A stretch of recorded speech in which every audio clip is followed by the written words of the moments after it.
Come on. Un rêve devenu réalité, c'est ce qu'a déclaré Gustavo Kuerten après sa première victoire à Roland-Garros en 1997, son premier majeur. Et pourtant, tout n'a pas été facile. Le Brésilien qui a dû faire d'énormes sacrifices, beaucoup de travail pour atteindre ce niveau. Abdrahim Moundir, c'est notre consultant pour la petite balle jaune. L'ancien capitaine de l'équipe du Maroc en Coupe Davis nous raconte le début de Kuerten.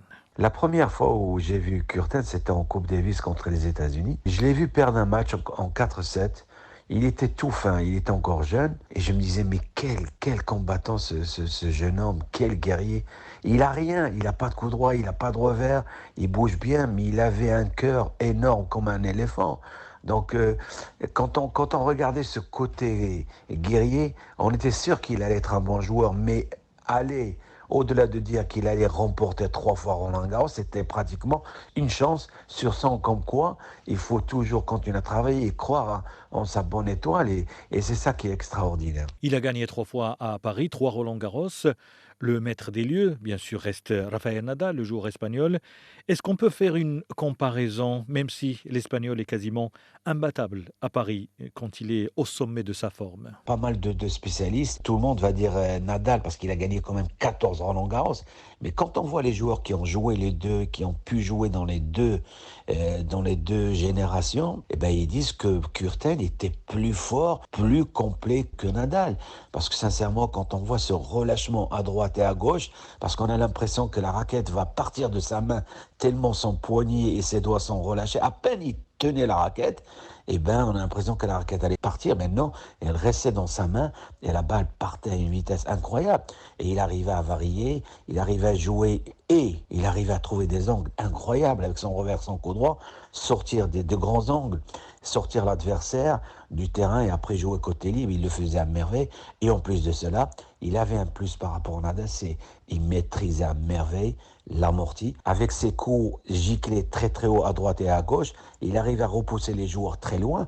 Et comme les joueurs s'attendaient toujours à des coups encore qui vont revenir loin et haut, ils se mettaient loin derrière la ligne du fond du court. Et lui, intelligent comme il est, il prenait la formation et il utilisait l'amorti. On parle beaucoup de ses victoires à Roland-Garros. Gouga, c'est le surnom de Kuerten. Ce n'est pas seulement la terre battue parisienne, il a brillé sur d'autres surfaces. Donc, c'est un joueur polyvalent, c'est Abdrahim de l'Académie Moundir. Tout au long de sa carrière, il a réussi quand même à gagner 20 titres. 20 titres, c'est pas donné à n'importe qui sur le circuit professionnel. Il gagne dans 3 titres à Roland-Garros. Peu de joueurs ont gagné 3 fois Roland-Garros. Bien sûr, on va pas le comparer à Nadal, mais c'est quand même énorme. Là où il a brillé, c'est il avait à peine 20 ans, il arrive à Roland-Garros. Et il était à l'époque 66e mondial et il arrive et il gagne le tournoi. Parce que quand on parle du Brésil, on parle beaucoup de football, de basket ou de volleyball.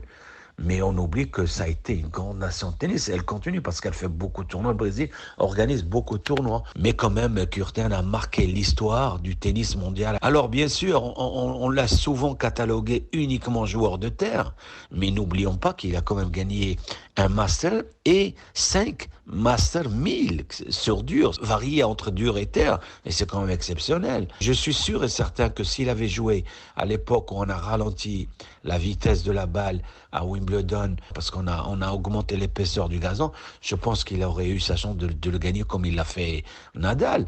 Mais quand même, malgré un jeu de terrien avec de grandes préparations à droite et à gauche, il a réussi quand même à atteindre une fois les quarts de finale à Wimbledon. Kuerten était toujours souriant et pourtant la vie a très tôt mis le Brésilien à l'épreuve. À l'âge de 8 ans seulement, il perd son père. Autre coup dur, son petit frère a subi à l'accouchement des dommages au cerveau, entraînant des handicaps mentaux et physiques. Malgré cela, eh bien, Kuerten est resté un grand joueur et surtout une personne hors norme, généreuse, à l'écoute et très appréciée. Son sourire, bien sûr, il avait marqué avec ce fameux cœur qu'il dessinait après chaque victoire, mais c'est quand même, c'était un vrai guerrier qui allait chercher de la force intérieure, je ne sais pas où. Si, on sait parce que et quand on parle des joueurs, on dit toujours qu'ils ont besoin de quelque chose sur laquelle s'appuyer pour préparer leur carrière, préparer leur match, pour préparer leur duel et leur combat. Et lui, à chaque fois qu'il était mal, il pensait à son frère, handicapé, resté au Brésil. Et à chaque fois qu'il était mal, qu'il souffrait, il disait je joue pour mon frère handicapé. Et la preuve, il lui a rendu la monnaie de la pièce parce qu'une fois qu'il a arrêté sa carrière, il a créé une fondation qui vient en aide aux enfants handicapés et aux enfants qui sont défavorisés. Donc c'est un grand monsieur. Il a gagné, certes, il a gagné pas mal d'argent, même beaucoup d'argent sur le circuit, mais il n'a pas oublié de renvoyer l'ascenseur.